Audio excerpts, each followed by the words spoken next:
Welcome back. It's 5:24. Let's get to some consumer news this morning. Yeah, Macy's is recalling 2 Martha Stewart frying pans after customers said metal discs on the pans actually started popping off and causing some injuries. The 8-inch and 10-inch pans were sold as part of a 10-piece Martha Stewart cookware set. The U.S. Consumer Product Safety Commission says there have been at least 7 reports of metal discs popping off on the frying pans and 3 reports of injuries. Customers should return those pans to Macy's and you'll get store credit for it. Martha Stewart, listen, her recipes, that's all I go with. If I'm looking for something, I'll go with Martha Stewart. Keep in mind, I don't know about these frying pans. That's what the ones that we're talking about. The products are not necessarily made by her, but generally they're high quality stuff. You know, so I have all Martha Stewart cooking. Cookware? Yeah, I guess that's what you call it. Pots. And I got, pots and pans. I got it in a big set like that too. Mine are red with little black speckles on them. So you went with because they look nice, didn't you? Yes, I did. I didn't give a crap. I gave 0% cares to how well they were going to be, but they were Gamecock colors, and I was right after college, so that's why I had them. And you hated use them because then it dirties them up. I know that's how you are, right? That's why I don't use them. Yeah, because it gets dirty, not because I burn everything in them. All right, well, following the recent outages of power, earthquakes, the winter weather, Oklahomans are flocking to the store, getting their hands on backup generators. Yeah, one local hardware store did $100,000 in generator sales on Monday alone. It's Steve's Wholesale Tools in Northwest Oklahoma City. They sell generators starting at $170 up to $5,000. The Oklahoma Fire Department urges safety when using a generator. Never use it indoors. That includes your garage. If you do, keep the garage door open. Also, keep it on carbon monoxide detector around. We see more and more of these fires already going on. People getting, I don't necessarily know if the generators, but they do use propane to keep things heat up. You have to keep in mind the safety factors when it comes to your generator. Yes, they're loud and you want to put them outside and you want to lock them up and that sort of thing. It's interesting, most homes in Florida, when I lived there, they had a little cinder block out there with a little lock, like a hook, where you can wrap up your generator because they had so many hurricanes go through there. As like part of it. So it's good to have on hand. Just know the safety measures, and I'm sure in the instruction manual it'll tell you a lot of those safety measures to take. It's important to do so. Well, moving on, a 14-hour standoff in Yukon. It's over. We are explaining how it all got started, what happened, and how police had that man in custody. Plus, 18 million Americans are living in areas with flood warnings. Find out just how much water levels are expected to rise before the end of the week. Looking pretty decent. I've been paying attention to the lovely and beautiful Marcy Novak. Says that changes are on the way, right? And we're expected to see some of that in the form of snow. Is that still a consideration? You know, there may be some winter storms. Of course, made their way through the southern part of the country, and now millions of people are dealing with flooding left behind. Yet this morning, more than 18 million Americans in 13 different states live under areas under flood warnings. That's all according to the National Oceanic and Atmospheric Administration, or NOAA, one of the states most affected, Missouri. As a matter of fact, they're waiting for people to just get up and go, saying some towns might be just leveled. Floodwaters are falling already at the lake at the Ozarks, which hit its highest level in 30 years at 663 feet. But the treat of the Illinois River water levels rising has residents on edge.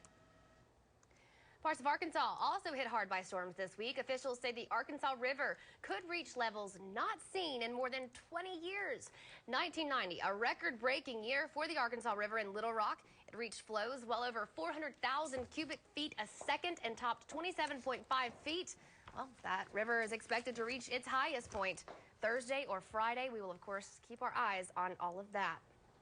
Meanwhile, we're one day away from the Oklahoma Sooners kicking things off at the Orange Bowl. Fox 45's Myron Patton. He's in Miami this morning with highlights of your morning sports minute.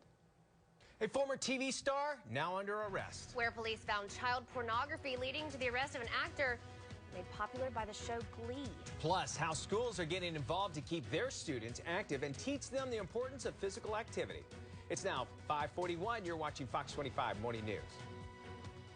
Just about quarter to the hour. Welcome to Fox 25 Morning News. As we take a look at the top stories this morning, the World Health Organization, or WHO, has declared the end of the Ebola outbreak in Guinea, 2 years after the epidemic began there. The disease killed more than 2,500 people in the West African state and further 9,000 in the neighboring Liberia and Sierra Leone. Those countries have been declared Ebola-free over the past few months. This is the first time there were no cases of Ebola anywhere in Guinea.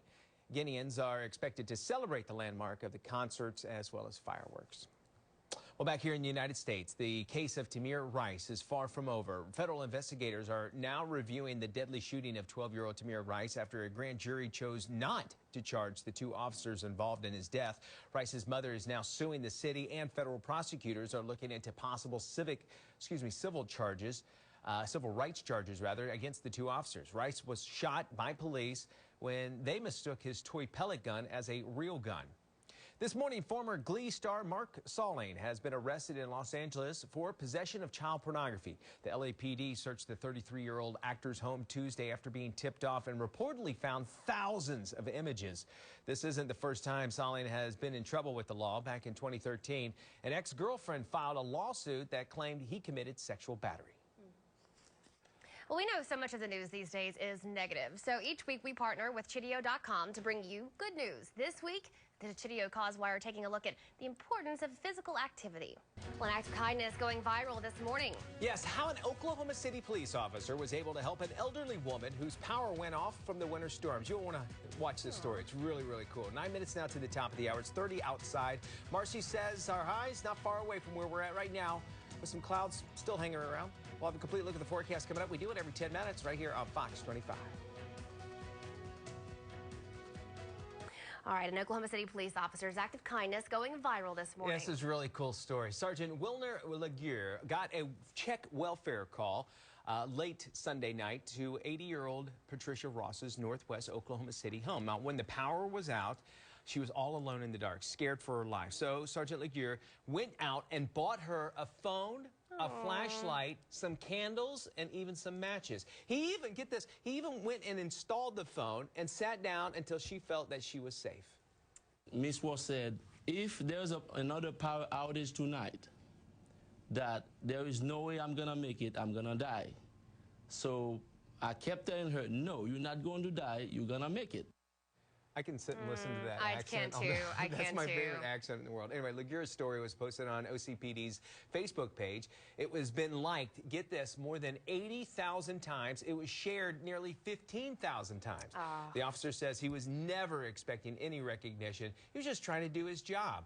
I think if you need to find that, go to OCPD's Facebook page, share it yourself. I know I'm going to do that because it does show that these are people. They are humans. They're brothers, they're dads, they're uncles. They're humans, and they're just helping other people in the world. And that's what a police officer's job is, to protect and serve. And he definitely wanted to make sure that 80-year-old Marjorie Ross was taken care of. So it's so nice to see that. Went out, bought a phone, brought it back, set it up. Here's a phone. If anything goes wrong, you can call somebody. It's okay. By the way, keep in mind, any old cell phone can call 911. Right. So if you have That's why 911 has had some you're right. Yes. accidental calls by kids when their parents give them that old phone to play with. Yeah. But yeah, it'll have that emergency mode. So if you have an old cell phone and maybe you have a neighbor that's elderly, just say, hey, here's this. This still works. Just dial 911 and help will come your way. He made sure that she had a phone that she can call, so went out and got a phone and brought it back. So nice to see that. These officers are doing something like that. Well, a 16-hour standoff, actually a 14-hour standoff, comes to an end in Yukon.